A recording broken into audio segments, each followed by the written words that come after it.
Hello, it's Captain Jim for the Monopoly Project. We're here on Val Vista Lakes. We're going to do our August floating book reviews, the books we read in August. Of course, this is the Monopoly Project yacht. Every successful real estate agent has a yacht, and this is Monopoly Project. Unfortunately, it's the Bikini Girls' day off, so you just have me at sunset here on Val Vista Lakes. And so we're going to go over 5 books that we read. Before I go to the books, I want to give a shout out to one of our readers, Peter, who made some constructive criticism, some positive, but some also criticism, which was well-founded. And so we're going to take his advice, and if you see any improvement in these videos, you can thank Peter when you see him next time.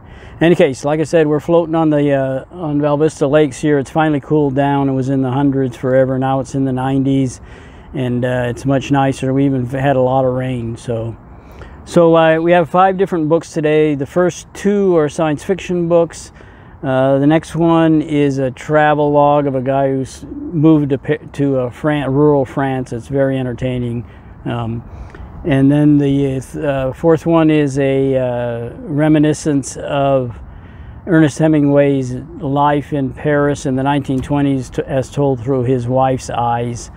And finally, the last one, of course, is our Alaric Bond British Navy stories that I really like. I think this is the 13th one. So in any case, let's adjust our course, and then I'll be back with the first set of book reviews. Thank you. Okay, this is Jim for the Monopoly Project. We're on the Monopoly Project yacht. Every successful real estate investor has a yacht. And we're doing our floating book reviews for books we read in August. We've gone through the 2 science fiction ones earlier, and now we're on to a book called A Year in Provence. And this book here is written in 1991, 207 pages, and basically it tells the story of an Englishman who falls in love with the French rural region, and he buys a house and a vineyard and a farm, you know, all together. And of course he meets all the local eccentrics, deals with annoying friends and guests who are visiting from England, expect him to put him up and take care of them. It's written with a sly comedic eye. The guy is really entertaining.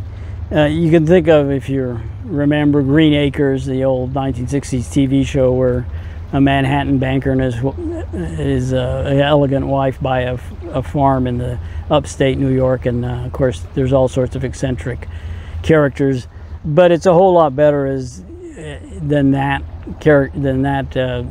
one, because it's the discussion topics basically in order of how much time is spent on each. Is food is talked about a lot, wine obviously, outsiders and how they don't really understand life, construction, of course he remodels a house and has to deal with the typical construction crews that everybody jokes about. The weather comes in for a lot of discussion again, because it's not well understood there, and basically the whole theme of the book. Thank you, I would. They're offering margaritas over there. I will be back. So, anyway, the basic theme of the book, like Green Acres and all these stories, is things just don't work that way here. You know, everything's eccentric and everything. And the example, he gives a lot of examples in food and buying rocks and stone and this and that. But one is buying a house. And he gives the example that he bought the house with a bit of negotiation. One of his friends comes, not friends, a guy freeloads on him and says, well, he wants to buy a house, and he's a super negotiator because he's a banker. And of course, he gets caught up in the whole thing. And the author points out that, you know, it's a kind of place where if you somebody puts their house up for sale and the offer is immediately accepted by a buyer, they immediately withdraw it because they think they've underpriced it. And so the other thing that he talks about in there is the fact that because of the inheritance laws in Europe, unlike the United States and England, where every heir inherits a piece as opposed to the oldest, the houses and properties end up being owned by multiple, you know, owners, and you got to satisfy every one. And that's actually true, because we just sold my mother's house in Switzerland, and there were like 23 heirs, and we had, what do we have? We had One of them was unreachable. She couldn't be reached by anybody. 3 of them always said no, no matter what the offer was. And we finally, I guess they finally got a court order, which took years to ignore the one who was never responding. And somehow they got through the 3 who always said no. But they finally sold it, and we ended up with, my 3 sisters and I ended up with a little less than $2,000 each. So it was a really long process. So I understand what he's saying.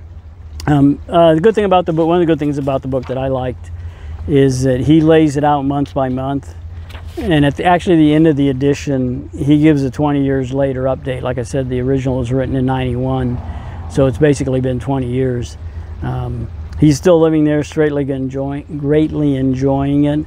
And to me, it was a truly entertaining account. It's something that you can even pick up if you're looking for some, 5 minutes or 10 minutes of distraction. You can read 1 month, and he's got a lot of interesting, funny stories. So definitely I recommend A Year in Provence by Peter Mayle. It's real good. And he's written other books, so I might even look into those. In any case, that's Jim from the Monopoly Project. Let's go on to our next book.